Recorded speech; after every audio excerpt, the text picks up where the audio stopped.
لله نحمده ونستعينه ونستغفره ونعوذ بالله من شرور أنفسنا ومن سيئات أعمالنا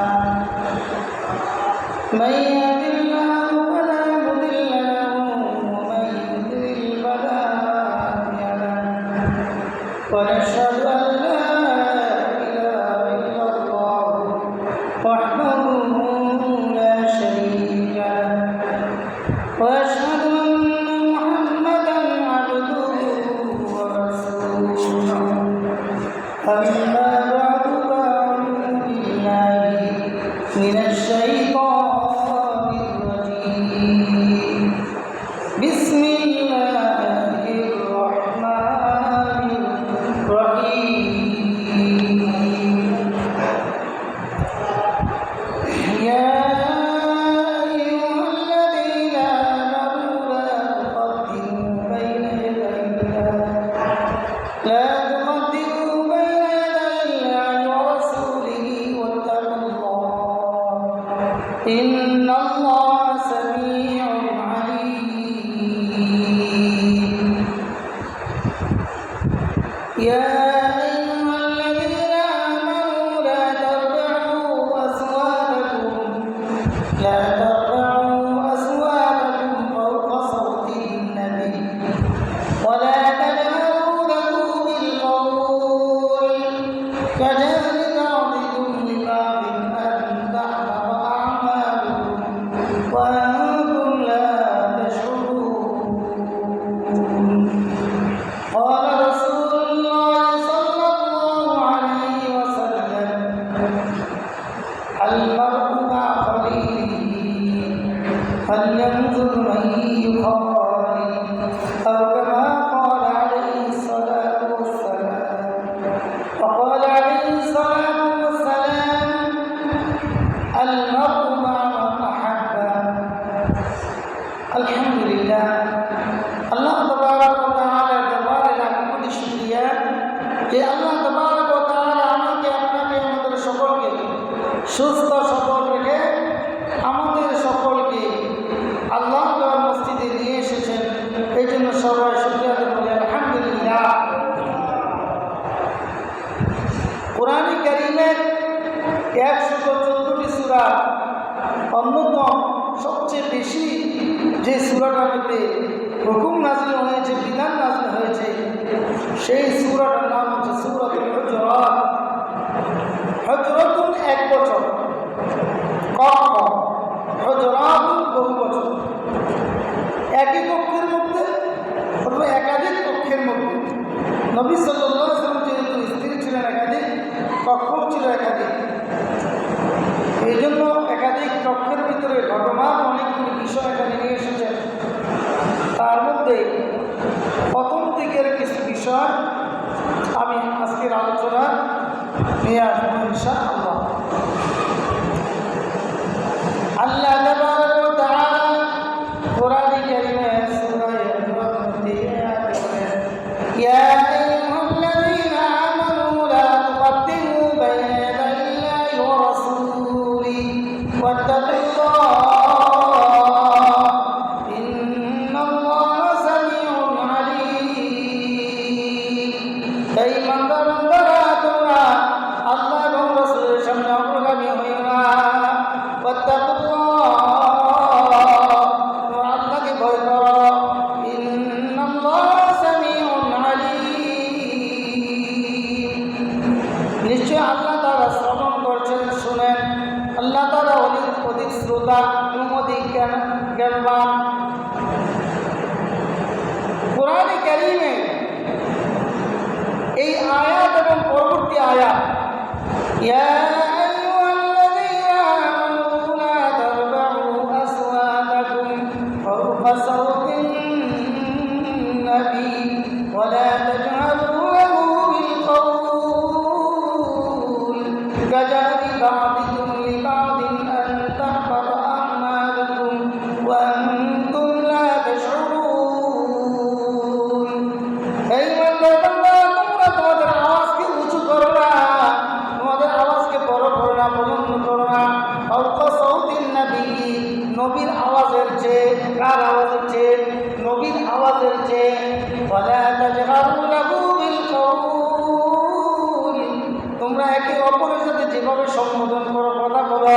এইভাবে নবীর সাথে কথা বলো না। কাজারি বাদিকুম লিবাদিন, যেমন তোমরা পরস্পর একে অপরের সাথে কথা বলো, তাহলে কি হবে? তোমাদের আমল সমূহ বাতিল হয়ে যাবে।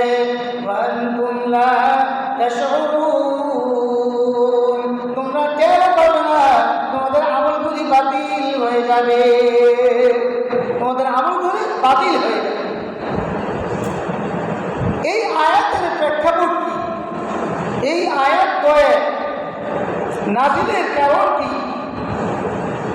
এর নাজিলের কারণ লিখতে যে আল্লামা আব্দুল্লাহ ইবনে আব্বাস রাদিয়াল্লাহু তাআলা আনহু, আল্লামা বহুবী রাহমাতুল্লাহ আলাইহি, আল্লামা মুজাহিদ রাহমাতুল্লাহ আলাইহি সহকারে অনেক বড় বড় মুফাসসিররা বলেছেন, তাফসীরে মাজহারিতে এসেছে, তাফসীরে মাআরিফুল কুরআনে এসেছে, তাফসীরে কুরতুবীতে এসেছে। একবার বনু তামিম গোত্রের আমির নির্ধারণ করার জন্য বিশ্বনবী মুহাম্মদ আরবি সাল্লাল্লাহু আলাইহি সাল্লামের কাছে কয়েকজন লোক এসেছে, প্রতিনিধি এসেছে। ইয়া রাসূলুল্লাহ, ইয়া হাবিবাল্লাহ, আমাদের এলাকার জন্য একটা আমির নির্বাচন করেন, নেতা নির্বাচন করেন, খলিফা প্রতিনিধি নির্বাচন করেন। এই যে বনু তামিম গোত্রের একটি দল মহানবী সাল্লাল্লাহু আলাইহি সাল্লামের কাছে এসেছে তাদের আমির নির্বাচন করার জন্য, নেতা নির্বাচন করার জন্য যা আপনি নির্ধারণ করে দেন। সেই সময় বিশ্বনবী মুহাম্মদ আরবি সাল্লাল্লাহু আলাইহি সাল্লামের কাছে বসা ছিলেন খলিফায়ে আউয়াল, খলিফায়ে আকবর, সাহিবে গারে হিরা, নবী করিম সাল্লাল্লাহু আলাইহি সাল্লামের গারে হিরার বন্ধু, নবী করিম সাল্লাল্লাহু আলাইহি সাল্লামের প্রথম সাহাবী, প্রিয় সাহাবী, সাহাবীদের মধ্যে শ্রেষ্ঠ সাহাবী খলিফাতুল আকবর হযরত আবু বকর রাদিয়াল্লাহু তাআলা আনহু, এবং নবী সাল্লাল্লাহু আলাইহি সাল্লামের শ্বশুর হযরত উমর রাদিয়াল্লাহু তাআলা আনহু, এই দুইজন বিশ্বনবী মুহাম্মদ আরবি সাল্লাল্লাহু আলাইহি সাল্লামের পাশে বসা ছিলেন। বনু তামিম গোত্রের কথা শুনে নবী করিম সাল্লাল্লাহু আলাইহি সাল্লাম কিছু বললেন না, কিন্তু সাহাবায়ে কেরামদের মধ্যে তারা যেহেতু শ্রেষ্ঠ, নবী করিম সাল্লাল্লাহু আলাইহি সাল্লামকে অনেক সময় পরামর্শ দিতেন, নবী সাল্লাল্লাহু আলাইহি সাল্লাম সাহাবীদেরকে নিয়ে পরামর্শ করতেন। সেই ক্ষেত্রে আবু বকর ওমর যখন বসা, সেই মুহূর্তে নবী সাল্লাল্লাহু আলাইহি সাল্লামের সামনেই হযরত আবু বকর রাদিয়াল্লাহু তাআলা আনহু বললেন, আল্লাহর নবী, আপনার কাছে তো তারা আমির নির্বাচন করার জন্য আসছে, কিন্তু আবু বকর বলতেছি তাদের বনু তামিম গোত্রের আমির হওয়ার জন্য সবচেয়ে বড় যোগ্য নেতা হচ্ছে, সবচেয়ে বড় বিশ্বস্ত, সবচেয়ে বড় কর্মক্ষমতা বেশি রাখেন, তিনি হলেন কাকা ইবনে হাকিম। কাকা ইবনে হাকিম। অপরদিকে হযরত ওমর রাদিয়াল্লাহু তাআলা, তিনি তো জলিলুল কদর সাহাবী, বিশ্ব নবীর তিনি হচ্ছেন শ্বশুর, আবার সানি খলিফা, অনেক জলিলুল কদর সাহাবী। তিনি বললেন, না না না, বনু তামিম গোত্রের আমির নির্বাচন হওয়ার জন্য সবচেয়ে বেশি যোগ্যতা রাখেন, সবচেয়ে বেশি অভিজ্ঞ, সবচেয়ে বেশি বয়স্ক, সবচেয়ে বেশি কার্যক্রম ক্ষমতা রাখেন, এটা হচ্ছে আকরা ইবনে হাফস, খলিফাতুল মুসলিমিন। ওমর রাদিয়াল্লাহু তাআলা আপনি বলতেছেন খলিফা হওয়ার জন্য নির্বাচন বেশি উপযুক্ত আকরা ইবনে হাফস, আবু বকর বলতেছেন কাকা ইবনে হাকিম, অথবা কাকা ইবনে হাকিম, ওমর রাদিয়াল্লাহু তাআলা আনহু, আবু বকর রাদিয়াল্লাহু তাআলা আকরা ইবনে হাফস। এইভাবে দুজনের যে কোনো একটা, এই মুহূর্তে আমি পুরোপুরি দুজনের কোনটা যেন আমি এই মুহূর্তে ভুলে গেছি। তো খলিফাতুল মুসলিমিন আবু বকর বলতেছেন, না না না, তুমি যা বলছো এটা ঠিক নয়। ওমর বলতেছেন, আপনি যা বলছেন এটা ঠিক নয়। এই কথা দুজনের একটু কথা বলতে বলে তর্ক বিতর্কের পর্যায়ে চলে গেল, উচ্চস্বরে কথা বলে গেলেন। নবী করিম সাল্লাল্লাহু আলাইহি ওয়াসাল্লাম অপছন্দ করলেন। এই যে নবীর সামনে তর্ক বিতর্ক করা ভালো কাজ, এবং তারা জলিলুল কদর সাহাবী, এই বিষয়টা নিয়ে যে আলোচনা করছে এর মধ্যে একটু তর্ক বিতর্কের মতো উচ্চবাচ্য আওয়াজ হয়েছে। দুই সাহাবীর মধ্যে, দুজনেই নবীর শ্বশুর, দুজনেই খোলাফায়ে আরবা অন্যতম দুজন। সাথে সাথে আল্লাহ সেই জায়গায় বসা, সাথে সাথে আল্লাহর পক্ষ থেকে ওহী নাযিল হয়ে গেছে। কি ওহী?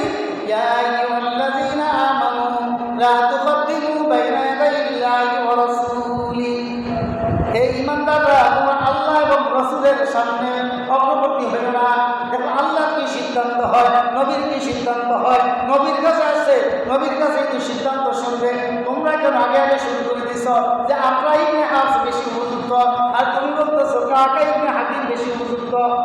সাথে সাথে আয়াত নাযিল করে দিয়েছে এবং উচ্চ যে করেছে, জোরে সোরে কথা বলেছে, এটা নবীর সামনে বেয়াদবি।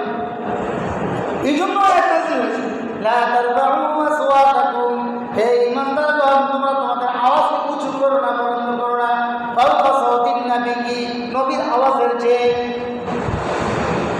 নবীর আওয়াজের চেয়ে তোমরা অন্যান্য মানুষের সাথে যেভাবে একে অপরের সাথে কথা বলো, উচ্চ বাচ্চা এইভাবে আওয়াজ করো না, কথা বলো না। বললে কি হবে? আন তাহবাতা আমালুকুম ওয়া আনতুম লা তাশউরুন, তোমাদের আমলসমূহ বাতিল হয়ে যাবে, অথচ তোমরা টেরই পাবে না। অথচ আমল করবা, আমল বাতিল হয়ে যাবে, কিন্তু খবরও থাকবে না। এই কথা যখন আল্লাহর পক্ষ থেকে বাণী, যখন এই দিকে আয়াত যখন নাযিল হয়েছে, তো আল্লাহর নবীর সাহাবীরা এতভাবে বিনম্র এবং নিচু আওয়াজ করেছে যে হযরত ওমর রাদিয়াল্লাহু তাআলা আনহুকে কোনো কথা যখন নবী জিজ্ঞেস করতেন এই ঘটনার পরে, তখন কথা বললে বোঝাই যেত না, ডরে ভয়ে একবার আস্তে করে কথা বলে। আবার নবী জিজ্ঞেস করি, হে ওমর কি বলছো তুমি, আবার বলো, জোরে বলো। আবার বলতে, হে ওমর তুমি কি বলছো, জোরে বলো। কারণ ওই যে আল্লাহ নির্দেশ জারি হয়েছে যে আল্লাহ নবীর সামনে উচ্চ স্বরে কথা বলা যাবে না, বেয়াদবি করা যাবে না, তর্ক বিতর্ক করা যাবে না। সাথে সাথে আয়াত নাযিল হয়েছে, আর এই আয়াত নাযিল হওয়ার পরে হযরত ওমর রাদিয়াল্লাহু তাআলা আনহুর কণ্ঠ এতটা নিচু হয়েছে যে প্রায় কথা তাকে কমপক্ষে 3 বার জিজ্ঞাসা করতে হইতো যে তুমি কি বলছো, আবার বলো, বুঝি নাই, শুনি নাই। এই ছিল সাহাবীদের কাছে নবী সাল্লাল্লাহু আলাইহি ওয়াসাল্লামের সম্মান। এই সম্মান উম্মতের জন্য শিক্ষা দিয়েছেন নবী সাল্লাল্লাহু আলাইহি ওয়াসাল্লামকে কেন্দ্র করে উম্মতে মুহাম্মাদের সবাইকে শিক্ষা দিয়েছেন। খিতাবুন নবী, খিতাবুল উম্মাহ, নবীকে সম্বোধন করা, উম্মতকে সম্বোধন করা। এখন তো আর নবী আসবে না, সাহাবী আসবে না, তাবি আসবে না, তাবিন আসবে না, ইমাম আবু হানিফা আসবে না, ইমাম বুখারী আসবে না, ইমাম মুসলিম আসবে না, ইমাম তিরমিজি আসবে না, ইমাম আহমদ ইবনে হাম্বল, ইমাম মালিক, ইমাম শাফিঈ রাহমাতুল্লাহ, তারা চলে গেছেন পরপর, আর আসবে না। সুতরাং নবী সাল্লাল্লাহু আলাইহি ওয়াসাল্লামের উত্তরসূরি যারা, হাদিসের উত্তরসূরি যারা, কোরআনের উত্তরসূরি যারা, নায়েবে নবী যারা, তারাই সেই সম্মানে যায়। যদিও সেই 1400 বছর আগে কোরআনের ধারক বাহক আর বর্তমান সময় ধারক বাহক বহুদূর ব্যবধান। তো আমরা এটাও বলতে পারি যে সেই সময়ের কাফেরদের অবস্থা মুসলমানদের বিরুদ্ধে, আর এখন কাফেরদের অবস্থা মুসলমানদের বিরুদ্ধে অনেক দূর ব্যবধান। নবী সাল্লাল্লাহু আলাইহি ওয়াসাল্লামের মুজিজা দেখিয়ে চাঁদকে দ্বিগুণিত করেছে, জায়গার মধ্যে তিনি অনেক কিছু নবাব তিনি দেখিয়েছেন, যেটা কুদরতি কারিশমা, কিন্তু তারপরেও কাফেররা বলছে জাদু, ইন হাযা ইল্লা সিহরুম মুবিন, স্পষ্ট জাদু। কেমন করতো কাফের, যখন নাকি একটা বিপদে পড়তো তো নবীকে বলতো যে আপনি দোয়া করেন তো আমরা ঈমান আনবো। যখন এই একটা কাজ করছে যে হ্যাঁ যদি এটা করে তো ঈমান আনবা, সেটা যখন করছে এটা তো জাদু করো, এ তো পাগল, এ তো কাফের, এটা তো এই সেই, কেমন কাফের আছে। তো নবী যেমন ছিলেন আল্লাহর কাছে মকবুল, কাফেররাও ছিল তেমন কঠিন। এখন নবীর উত্তরসূরিরা যেমন হয়ে গেছে আমলে, আল্লাহকে এলিমে অনেক দূর পিছনে, মানুষও তুলনামূলক আগের মতো সেই একবারে কট্টরপন্থী কাফের নেই। এখন মুসলমানই কাফেরের মতো হয়ে গেছে, ইবাদত ছাড়তে আমল বাদ দিতে এখন মুসলমানই কাফেরের কাছাকাছি হয়ে গেছে। কি বলবেন, ঠিক কিনা? কারণ রাসূল বলেছেন, মান তারাকা সালাসু জুমাই তাহামুনান ফাহুয়া মুনাফিক।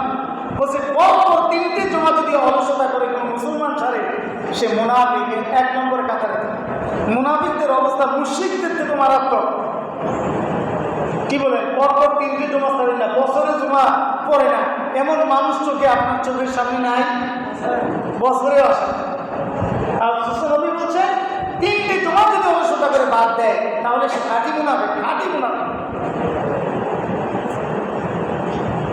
তাহলে এইটা আপনাদের চেয়ে কম, নামে মুসলমান, কামে কিছু নেই।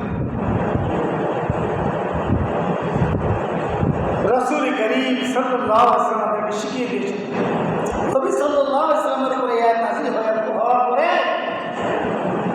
ওমর রাদিয়াল্লাহু তাআলা আওয়াজ এত ছোট হয়ে গেছে, যার কারণে আবার আয়াত নাযিল হয়েছে, ইন্নাল্লাযীনা ইয়াগুদ্দুনা আসওয়াতাহুম ইনদা রাসূলিল্লাহ, নিশ্চয় যারা তাদের আওয়াজকে একেবারে পুষ্ট করে দেয়, ছোট করে দেয়, একবারে আস্তে ক্ষুদ্র আওয়াজে কথা বলে, ইনদা রাসূলিল্লাহ, রাসূলের সামনে, আল্লাহ রাসূলের সামনে, উলাইকাল্লাযীনা আমতাহানাল্লাহু কুলুবাহুম লিত্তাকওয়া, তারা ওই সমস্ত লোক যাদেরকে আল্লাহ তাআলা পরীক্ষা করেছেন। কি করেছেন? পরীক্ষা করেছেন। কারা? তারা সাহাবী। উলাইকাল্লাযীনা আমতাহানাল্লাহু কুলুবাহুম লিত্তাকওয়া, তারা ওই সমস্ত লোক যাদেরকে আল্লাহ তাআলা পরীক্ষা নিয়েছেন তাদের তাকওয়া, তাদের ভয় কেমন আছে, আল্লাহ রাসূলের প্রতি সম্মান কেমন আছে, আল্লাহর ভয় তাদের উপর কেমন আছে। এই যে তাদের আমল বাতিল হয়ে যাবে শুনছে, আবু বকর উসমান রাদিয়াল্লাহু তাআলা একদম আস্তে, আর আবু বকর রাদিয়াল্লাহু তাআলা মধ্যম পর্যায়ে, আগের মতো। আল্লাহ বলছেন উলাইকাল্লাযীনা আমতাহানাল্লাহু কুলুবাহুম লিত্তাকওয়া, তারাই সেই সমস্ত লোক যাদেরকে আল্লাহ তাআলা পরীক্ষা করেছেন, যাদের অন্তরকে পরীক্ষা করেছেন তাকওয়া, আল্লাহর ভয়, তাকওয়া পদাবৃত্তি তাদের মধ্যে কেমন আছে। আল্লাহ তাআলা ঘোষণা দিয়ে দিয়েছেন তাদের লাহুম মাগফিরাতুন ওয়া আজরুন আযীম, লাহুম মাগফিরাতুন, ওই সমস্ত সাহাবায়ে কেরাম রাদিয়াল্লাহু তাআলা তাদের জন্য আল্লাহ তাআলা ব্যাপকভাবে ক্ষমা ঘোষণা করেছেন। জোরে বলেন সুবহানাল্লাহ। ওই সাহাবায়ে কেরামদের জন্য কি করেছেন? ক্ষমা ঘোষণা, মাফ করে, শুধু ক্ষমাই শেষ নয়, ওয়া আজরুন আযীম, এবং মহা পুরস্কার। যার কারণে ওই সাহাবীদের উপরে নবী খুশি হয়ে গেছেন, নবী সাহাবীদের উপর খুশি, সাহাবীরা নবীর উপর খুশি হয়ে গেছে, নবী সাহাবীদের উপর খুশি হয়ে গেছে, আল্লাহ তাদের উপর খুশি হয়েছে, তারা আল্লাহর উপর খুশি হয়ে গেছে। আল্লাহ তার ঘোষণা করেছেন রাদিয়াল্লাহু আনহুম ওয়া রাদু আন, উলাইকা হিজবুল্লাহ,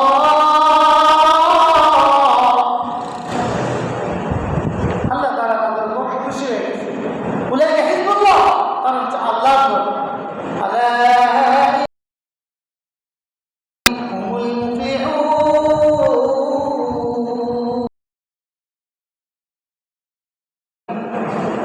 সতর্কতা, শুনে রাখো, জেনে রাখো, তারাই হচ্ছে সফল কাম।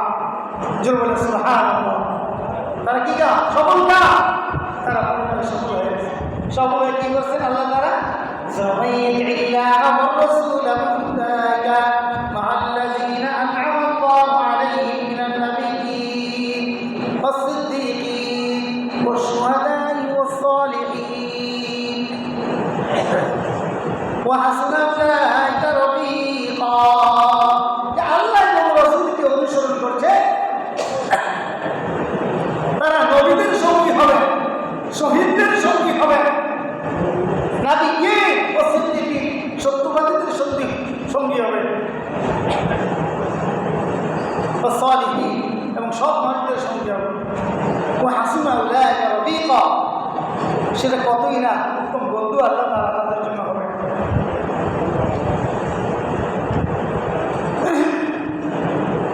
নবী করিম সাল্লাল্লাহু আলাইহি ওয়াসাল্লামের যুগে কিছু কিছু নতুন মুসলমান, কিছু কিছু মুনাফিক, কিছু কিছু কট্টরপন্থী, তারা যে নবী সাল্লাল্লাহু আলাইহি ওয়াসাল্লামকে কামরার পিছন থেকে, ঘরের পিছন থেকে ডাক দিত, আখরিজ ইলাইনা ইয়া মুহাম্মদ, আখরিজ ইলাইনা ইয়া মুহাম্মদ, হে মুহাম্মদ, বাইরে আপনার সাথে কথা আছে, হে মুহাম্মদ সাল্লাল্লাহু আলাইহি ওয়াসাল্লাম আপনি বের হন, আপনার সাথে কথা আছে। নবী সাল্লাল্লাহু আলাইহি ওয়াসাল্লাম এমন সময় নবী সাল্লাল্লাহু আলাইহি ওয়াসাল্লামকে ডাকছে,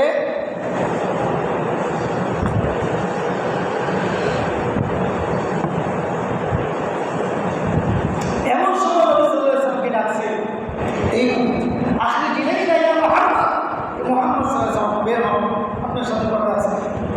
নবী সাল্লাল্লাহু আলাইহি ওয়াসাল্লাম দুপুরবেলা খাবার খেয়ে এই সময় কায়দুলা করার জন্য একটু শোয়ার জন্য একটু বিশ্রাম করার জন্য শুয়েছে চোখটি থেকে একসময় লাগবে এমন সময় যে টাকা শুরু করছে। এটা নবী করিম সাল্লাল্লাহু আলাইহি ওয়াসাল্লাম পছন্দ করেন, তার কাছে ভালো লাগে। নবী সাল্লাল্লাহু আলাইহি ওয়াসাল্লামের এই বিষয়টা আল্লাহ তাবারক ওয়া তাআলা কোরআনে উল্লেখ করে দিয়েছে। যারা এইভাবে ডাকে হুজুর হুজুর, এই সে এটা মারাত্মক অপরাধ, এটা চরম ব্যাধ। কারণ নবী সাল্লাল্লাহু আলাইহি ওয়াসাল্লামকে কিছু সাহাবীরা, নতুন সাহাবী কেউ নামে ডাকছে, হে মুহাম্মদ আপনি বের করুন। এটা নবী সাল্লাল্লাহু আলাইহি ওয়াসাল্লামের কাছে ভালো লাগে নাই, আল্লাহর কাছে পছন্দ হয় নাই, যার কারণে আল্লাহ নাযিল করেছেন ইন্নাল্লাযীনা ইউনাদুনাকা মিন ওয়ারাইল হুজুরাত আকসারুহুম লা ইয়াকিলুন। ওয়ারাইল হুজুরাত, যারা কক্ষের পিছন থেকে, কামরার পিছন থেকে হুজুর আয়ে হে নবী বাইরে আপনার সাথে কথা আছে বলে জবাব দেন। আকসারুহুম লা ইয়াকিলুন, তারা জানে না নবীর মর্যাদাকে, নবীর সম্মান কেমন তারা জানে না, এই জন্য নবী ডাকে খিতাবুন নবী খিতাবুল উম্মাহ। এটা নবী সাল্লাল্লাহু আলাইহি ওয়াসাল্লামকে ডাকতে এভাবে নিষেধ করেছে, তার মানে নবীর যারা ওয়ারিস, নবীর যারা উত্তরসূরি তাদেরকেও এভাবে ডাকা নিষেধ, এটাও বুঝতে হবে। যেহেতু আয়াত ক্ষেত্র বিশেষ নাজিল হবে, হুকুমটা ক্ষেত্র বিশেষ নয়, সমস্ত উম্মতের জন্য সমান। আর আমরা মুসলমান হিসাবে তার সাথে বন্ধুত্ব করব, সেই ব্যাপারে আল্লাহ তাবারক ওয়া তাআলা কুরআন কারীমে সূরা ফুরকানের মধ্যে একটি বিধান নাযিল করেছেন, একটা ঘটনা উল্লেখ করেছেন। আল্লাহ বলেন ওয়া ইয়া'আদু যালিমু আলা ইয়াদাইহি ইয়াকুলু ইয়া লাইতানি ইত্তাখাযু মা'আর রাসূলি সাবিলা ইয়া ওয়াইলাতা লাইতানি লাম আত্তাখিয ফুলানান খালিলা।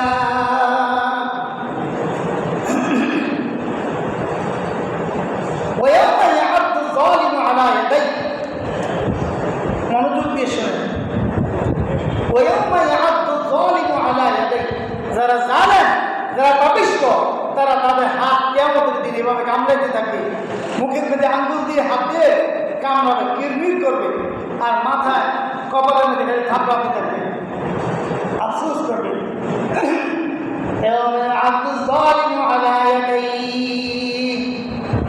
যারা তাদের হাতকে কপালের মধ্যে মারতে থাকবে আর আঙ্গুল দিয়ে তার কাটতে থাকবে, দাঁত দিয়ে শক্ত করে রশি যেমন কাটে তেমন কাটাকে আফসোস করতে থাকবে আর বলতে থাকবে ইয়া ওয়াইলাতা লাইতানি ইত্তাখাযতু মা'আর রাসূলি সাবিলা। হায় আফসোস, হায় আফসোস, হায় আফসোস, হায় আমার পুরা কপাল, আমি কেন রাসূলের সাথে বন্ধুত্ব করলাম না, কেন রাসূলের আদর্শ মানলাম না, কেন রাসূলের কথা শুনলাম না। ইয়া ওয়াইলাতা লাইতানি লাম আত্তাখিয ফুলানান খালিলা। ইয়া ওয়াইলাতা লাইতানি, হায় আফসোস, হায় আমার দুর্ভোগ, হায় আমার পুরা কপাল, লাম আত্তাখিয ফুলানান খালিলা, অমুক ব্যক্তিকে আমি কেন লাম আত্তাখিয বন্ধু হিসাবে গ্রহণ করলাম না, কেন অমুক ব্যক্তিকে বন্ধু হিসাবে গ্রহণ করলাম না। লাকাদ আদাল্লানি আনিজ যিকরি বা'দা ইয জা'আনি ওয়া কানা আশ-শাইতানু লিল-ইনসানি খাযুলা। লাকাদ আদাল্লানি আনিজ যিকরি, উপদেশ আসার পরে, ঈমানের দৌলত আসার পরে, পাওয়ার পরেও জানি যখন আমার কাছে ঈমানের দাওয়াত পৌঁছেছে, ঈমানের দাওয়াত এসেছে, এরপরেও আমাকে গপ্পষ্ট করে দিয়েছে শয়তান, কিছু মুনাফিক। ওয়াকানা শাইতানু লিল ইনসানি খাযুলা। আর শয়তান মানুষের জন্য সে অপমানজনক এবং সে তিরস্কারের পাত্র। খাযুলা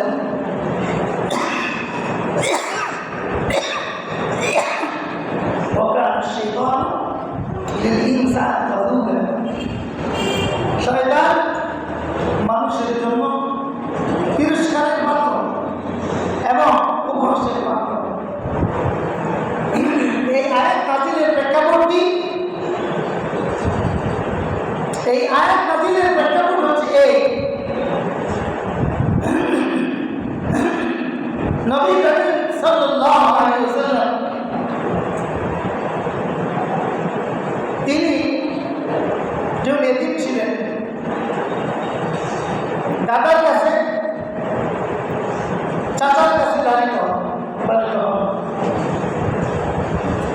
যখন তিনি প্রাপ্তবয়স্ক হলেন, যখন তার বয়স 40 বছর হল, তখন তার কাছে ওহী আসছে, তখন তিনি নবী হয়ে গেছেন। ওহী যখন আসছে, কোরআন যখন পেয়েছেন, নবী হয়ে গেছেন। কিন্তু তাদের কাছে যদি ইতিহাস মনে আছে, ওই মোহাম্মদ না, ওই যে হালিমা তারা ভাবছিল পালন পুত্র, ওই মোহাম্মদ যাকে আব্দুল মুত্তালিব অসহায় দেখে নাতিরে ভাবছিল, ওই মোহাম্মদ না যে চাচা আবু তালেব তাকে প্রতিপালন করছে। আর এই মোহাম্মদ নবী হয়ে গেছে। এখন তোমাদের দাওয়াত দেয়, আর আমাদের মূর্তি পূজা, গাছের পূজা, মাছের পূজা করে তিরস্কার করে, এক খোদার কথা বলে, ওই কথা যদি রয়ে গেছে। যদিও তাকে সেই ছোট্টকাল থেকে বিশ্বাসী এবং একজন আমানতদার, সকলের কাছে গ্রহণযোগ্য একজন ব্যক্তি জানত, তারপরেও তার ওই যে প্রতিপালনের অবস্থায় কেন্দ্র করে তারা তুচ্ছতা ছিল করত।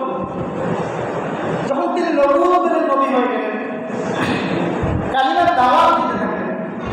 এই কালিমার দাওয়াত পেতে পেতে একজন কঠোর কাফের, যার নাম ছিল উকবা ইবনে আবি মুঈত। উকবা ইবনে আবি মুঈত তার ঘনিষ্ঠ একজন বন্ধু ছিল, যে বন্ধুর নাম হচ্ছে উবাই ইবনে খালদ। উকবা ইবনে আবি মুঈত এক সময় কালিমার দাওয়াত পেয়ে মুসলমান হয়ে গেলেন। কিন্তু উকবা ইবনে আবি মুঈত এবং উবাই ইবনে খালদ দুইজনে বন্ধুত্বের ব্যবসায়ী ছিল, ধনী ব্যক্তি ছিল। একজনে আরেকজনের সাথে খুব ঘনিষ্ঠ বন্ধুত্ব, যে কোনো প্রোগ্রামে একজন আরেকজনকে শেয়ার করে, যে কোনো প্রোগ্রামে একজন আরেকজনকে দাওয়াত করে। তো তারা এমন বড় ব্যবসায়ী, এক দেশ থেকে যখন আরেক দেশে সফর করে, সাত দেশে, ইরাকে, ইয়েমেনে যখন সফর করে ব্যবসার জন্য, তখন উকবা যখন কোনো বড় ব্যবসায় যায়, 1 মাস 15 দিন থাকবে, সেই ক্ষেত্রে একটা আমন্ত্রণ করে উবাই ইবনে খালদকে। উবাই ইবনে খালদ যখন কোনো বন্ধনের সফরে যায়, তো সে আমন্ত্রণ করে উকবা ইবনে আবি মুঈতকে। এদিকে উকবা ইবনে আবি মুঈত নবী মুহাম্মদ রাসূলুল্লাহ সাল্লাল্লাহু আলাইহি ওয়াসাল্লামের কালিমার দাওয়াতে মুসলমান হয়ে গেছে। মুসলমান যেহেতু হয়ে গেছে, মুসলমানদের সরকার এবং নেতা তো বিশ্বনবী মুহাম্মদ সাল্লাল্লাহু আলাইহি ওয়াসাল্লাম। আবার ওদিকে ঘনিষ্ঠ বন্ধু, দীর্ঘদিনের ঘনিষ্ঠ বন্ধু, ব্যবসায়ী বন্ধু, বিজনেসম্যান হিসেবে উকবা ইবনে আবি মুঈত এবং উবাই ইবনে খালদ ঘনিষ্ঠ বন্ধু। এবার উকবা ইবনে আবি মুঈত সে যখন মুসলমান হয়ে গেছে, এবার সে একটা ব্যবসায়িক সফরে যাবে। সফরে গেলে স্মরণ করল, আরে আমার বন্ধুকে দাওয়াত দিতে হবে, একটা দাওয়াত অনুষ্ঠান করবো। তো নবী মুহাম্মদ সাল্লাল্লাহু আলাইহি ওয়াসাল্লাম যেহেতু মুসলমানদের নেতা, তাকে দাওয়াত দিতে হবে। একদিকে বন্ধু, আর একদিকে মুহাম্মদ নবী, দুজনকে দাওয়াত।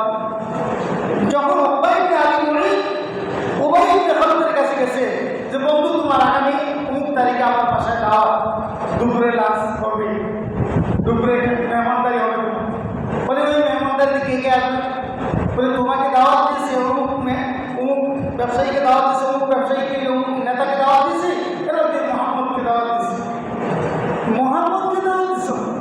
নামটা শুনে ভুল বুঝতে গেল। আরে কি বলবো, মোহাম্মদকে দাওয়াত দিয়েছ? না, তাহলে তোমার দাওয়াতে যাবো না। কেন যাবে না? তুমি যতক্ষণ পর্যন্ত তুমি এতদিন কাবের ছেলে কাবের আমাদের বন্ধু ছিলে, এখন তুমি মোহাম্মদের কালিমা বলে মুসলমান হয়ে গেছ। যতক্ষণ পর্যন্ত তুমি মোহাম্মদকে ত্যাগ না করবে, তোমার কালিমাকে ত্যাগ না করবে, মোহাম্মদের মুখে তুমি না বলবে, ততক্ষণ পর্যন্ত আমি তোমার বাড়িতে যাবো না, তোমার সাথে তোমার কথা বলবো না, তোমার সাথে আর দেখাই করবো না, কোনোদিন তোমার সাথে আর বন্ধুত্ব থাকবে না। নাউজুবিল্লাহ বলেন, নাউজুবিল্লাহ। যে নবী মুহাম্মদকে দাওয়াত দেওয়ার কারণে ওই উবাই ইবনে খালদের সাথে বন্ধুত্ব থাকবে না, একজন মুসলমান একজন কাফের। অপরাধী নবী মুহাম্মদ মুসলমানদের নেতা, তাকে দাওয়াত দিয়েছে। যেহেতু মুহাম্মদও নেতা, উবাই ইবনে খালদও নেতা, উবাই ইবনে আবিও নেতা, ব্যবসায়ী এবং আরব ব্যবসায়ীদেরকে নেতা দেওয়া হচ্ছে। তাহলে ভাই তোমার তো যেতেই হবে আমার বাড়িতে, কি হয়ে যাবে? তুমি একটা কাজ যদি করতে পারো তাহলে আমি তোমার বাড়িতে দাওয়াত করতে যাবো। কি কাজ? বলে যেই মুহাম্মদের কালিমা গ্রহণ করে মুসলমান হয়েছ, সেই মুহাম্মদের মুখে তুমি থুতু নিক্ষেপ করবে। বলে নাউজুবিল্লাহ। যদি মুহাম্মদের মুখে তুমি থুতু নিক্ষেপ করতে পারো তাহলে আমি তোমার বাড়িতে যাবো। এবার চিন্তা করে এই দিকে ঘনিষ্ঠ বন্ধু যারা সাথে আমার ব্যবসায় উঠে না, যাকে তারা ব্যবসা শিখলাম, দেখলাম, জানলাম, এদিকে আমি কালিমা গ্রহণ করে মুসলমান হইরা আমি কাউকে তো ছাড়তে পারি না। কিন্তু মোহাম্মদ এদিন, মোহাম্মদ তো কয়েকদিন আগে মানুষ এসে মোহাম্মদকে আমাকে ছাড়তে হবে। এবার ঠিক করলো, কালিমা ছেড়ে মুরতাদের দিকে চলে গেল। বলে নাউজুবিল্লাহ। এবং ওই বন্ধুর কথা তুমি মোহাম্মদকে ত্যাগ করবে, মোহাম্মদের মুখে তুমি থুতু দিবে, কালি নিক্ষেপ করবে, এটা পারলে আমার কাছে আসো। সেই চিন্তা করছে আমার বন্ধুকে যে কোনো ঠিক রাখতে হবে। এবার নবী মুহাম্মদ সাল্লাল্লাহু আলাইহি ওয়াসাল্লামকে সে গিয়ে বলে থুতু নিক্ষেপ করতে গেছে, থুতু নিক্ষেপ কোন বর্ণনা আসছে করছে, সবাই জানে নাউজুবিল্লাহ। আর অনেক বর্ণনা আসছে যে থুতুটা মুহাম্মদের উপরে নিক্ষেপ করতে চেয়েছে, সেই থুতুটা ফিরে উবাই ইবনে খালদের গালে এসে পড়ছে। ওই গালের থুতু পড়ার পরে থেকে এই গাল পরে জলসে গেছে এবং আস্তে আস্তে আস্তে করে পচন করে মৃত্যু পর্যন্ত ওইটার পচন ধরার বিষ বেদনায় সে মৃত্যুবরণ করেছে। নাউজুবিল্লাহ। সে এই বিষ ব্যথায় মৃত্যু পর্যন্ত সে এই বিষ ব্যথায় ভুগতেছে একটা বলে ঘরে পচে, পুরো শরীর পচে গেছে। এবং নবী মুহাম্মদ সাল্লাল্লাহু আলাইহি ওয়াসাল্লাম বদরের আগে যুদ্ধের পরে সম্ভবত বদরের পরই একটা জায়গা বসে নাম করে বসে উবাই ইবনে আবি মুঈদ এবং Ubai ibn Khalid, Utba ibn Rabia, Utba ibn নাম করে 10 জনের নাম বলছে, তারা এই জায়গায় মৃত্যুবরণ করবে। ঠিক নবী সাল্লাল্লাহু আলাইহি ওয়াসাল্লাম যে জায়গার কথা বলেছে, ওই জায়গায় নবী সাল্লাল্লাহু আলাইহি ওয়াসাল্লামের ওই নির্দিষ্ট ব্যক্তিগুলি ওই দিনে ওই সময়ে এই কলিযুগের বদরের যুদ্ধে ইন্তেকাল মারা গেছে। সবাই বলে নাউজুবিল্লাহ। নবী সাল্লাল্লাহু আলাইহি ওয়াসাল্লাম জীবনে কাউকে এইটা ছাড়া কোনোদিন অভিশাপ করে নেয়, কিন্তু একটি জায়গায় অভিশাপ করেছে, যা অভিশাপ করেছে তাই লেগে গিয়েছে। এই ঘটনার ভিত্তিতে কোরআন কারীমের আয়াত নাযিল হয়েছে। কি বললাম জীবনে নবীকে আমি বন্ধু না বানিয়ে আমার বন্ধুকে বন্ধু বানাইছি, কাফেরকে বন্ধু বানাইছি, নবীর মুখে থুতু দিতে গেছি, আর জীবন করে আমি এই নবীর সেই অভিশাপে আর বদদুয়াতে আমি ঝলসে গেলাম, মৃত্যু হয়ে গেল। এই কিয়ামতের দিন হাত দাঁত কিভাবে কামড়াবে, তার দাঁতের দিকে হাত দিয়ে কামড়াতে থাকবে। ইয়া ওয়াইলাতা লাইতানি লাম আত্তাখিয ফুলানান খলিলা। আমি কেন বন্ধু বানালাম না, নবীকে কেন বন্ধু বানালাম না, ওই কাফেরকে কেন বন্ধু বানিয়ে মুহাম্মদকে তিরস্কার করেছি, যার কারণে কিয়ামত পর্যন্ত এই সে ভুগতেই থাকবে, এই সাজা পেতেই থাকবে। সুতরাং এটা কিন্তু আমাদের সকলের জন্য শিক্ষা, যারা আল্লাহ নবীর ওয়ারিস হবেন তাদের সাথে সুসম্পর্ক রাখা, তাদের সম্মান শ্রদ্ধা মর্যাদা দিয়ে রাখা, এই টুকিটাকি খুঁটি নাকি ছোটখাটো বিষয় নিয়ে একজনের কথা কম বলে একজন হাসি মুখে কথা বলে না, তার সাথে ওই অ্যাভেলেবেল উদুপুত না, খুব গভীর না, এই জন্যই সেটা তার অপরাধ, মিশে না, কথা বলে না, সে একজন আলেম, সে একজন এই সেই, এটা আবুল কান্ত। আমাদেরকে বুঝতে হবে আল্লাহ নবী মুহাম্মদ সাল্লাল্লাহু আলাইহি ওয়াসাল্লামের সেই শিক্ষা আমরা নিব। আলহামদুলিল্লাহি রাব্বিল আলামিন। আসসালামু আলাইকুম ওয়া রাহমাতুল্লাহ। যারা সুন্নাত পড়েন নাই, সুন্নাত পড়ে নিন।